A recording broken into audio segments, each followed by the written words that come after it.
Olá, eu sou o Lucas, mestre em Ciência dos Materiais, e hoje a gente vai mergulhar fundo para entender o que são os materiais metálicos e suas características. Sabe, do parafuso mais simples que a gente tem em casa até os componentes de uma espaçonave, os metais são a verdadeira espinha dorsal do nosso mundo. Então, vamos juntos desvendar esse universo fascinante. Olha só o nosso roteiro de hoje. A gente começa lá no nível atômico para sacar o que define um metal de verdade. Depois, vamos conhecer as grandes famílias que usamos todo dia. Ver umas aplicações de cair o queixo na tecnologia de ponta, dar uma espiada no futuro com materiais super inteligentes e, para fechar com chave de ouro, entender o impacto ambiental e o poder incrível da reciclagem. Então vamos lá. A primeira pergunta é: o que realmente faz um metal ser um metal? A gente logo pensa no brilho, na resistência, né? Mas o verdadeiro segredo está escondido na sua arquitetura atômica. E a resposta está aqui. É a tal da ligação metálica. Pensa assim, os núcleos dos átomos são como ilhas com carga positiva boiando num imenso mar de elétrons que é compartilhado por todo mundo ali. Esses elétrons não ficam presos a um átomo só, eles estão livres, leves e soltos. É essa liberdade toda que dá aos metais aquelas propriedades que a gente conhece bem, como conduzir eletricidade e calor, que é uma beleza. E o mais legal é que essa ligação não é nada rígida. Diferente de uma cerâmica que se quebra toda quando a gente aperta, nos metais os átomos conseguem deslizar uns sobre os outros sem perder a conexão graças a esse mar de elétrons. É esse o segredo da maleabilidade e da ductilidade, sabe? A capacidade de transformar um metal numa chapa fininha ou num fio sem que ele se parta. E esses átomos não ficam de qualquer jeito, não. Eles se organizam em estruturas superordenadas, as estruturas cristalinas. Dá uma olhada na tabela. O jeito que esses átomos se empacotam define as propriedades do material. Por exemplo, uma estrutura CFC, como a do alumínio, dá uma ductilidade fantástica. Já uma CCC, como a do ferro, resulta numa resistência altíssima. Ou seja, a arquitetura lá no fundo dita o comportamento do material que a gente usa aqui fora. Ok, agora que a gente já entendeu a base atômica, vamos subir um pouco o nível. No nosso dia a dia, os metais se dividem em duas gigantescas famílias. É uma separação bem simples, mas que muda tudo. De um lado, temos os ferrosos, que, como o nome já diz, têm o ferro como principal componente. Pensa no aço. São super fortes, duráveis e, um truque fácil para saber se é ferroso, o ímã gruda. Do outro lado estão os não ferrosos, como o alumínio e o titânio. Eles não têm ferro, são mais leves, aguentam bem a corrosão e geralmente o ímã não quer saber deles.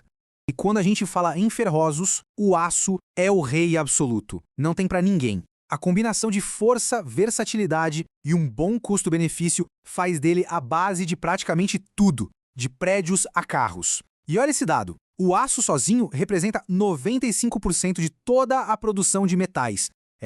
Coisa pra caramba! Já no time dos não ferrosos, o alumínio é um craque. O superpoder dele, ser incrivelmente leve e forte ao mesmo tempo. A densidade dele é só 1/3 da do aço. É por isso que ele é fundamental na indústria aeroespacial e para deixar os carros mais leves e econômicos. E aí temos o titânio, que é tipo um material de elite, forte como o aço, mas bem mais leve. Só que a característica mais incrível dele é a biocompatibilidade. O nosso corpo simplesmente não rejeita. Isso permite que um osso cresça grudadinho num implante de titânio num processo chamado osseointegração. É a engenharia e a biologia trabalhando juntas. Fantástico, né?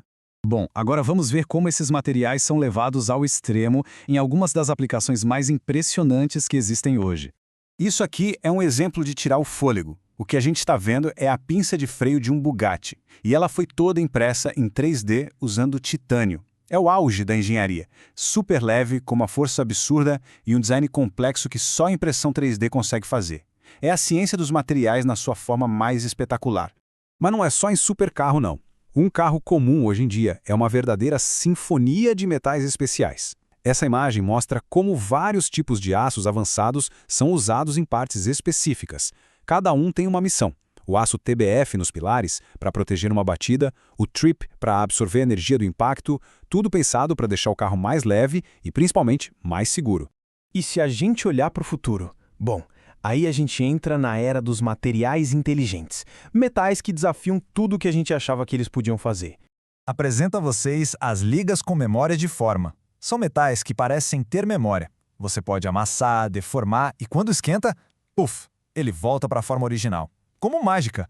O exemplo mais famoso é o nitinol, usado em stents para o coração, que entram fechadinhos na artéria e se expandem com o calor do nosso corpo.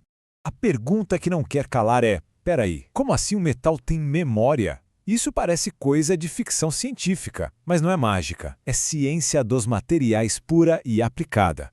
O segredo todo está numa mudança reversível na estrutura dos átomos.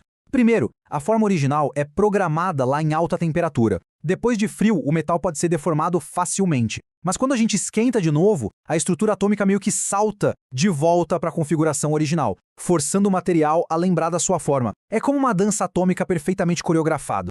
E outra fronteira que está explodindo a cabeça dos cientistas são as ligas de alta entropia.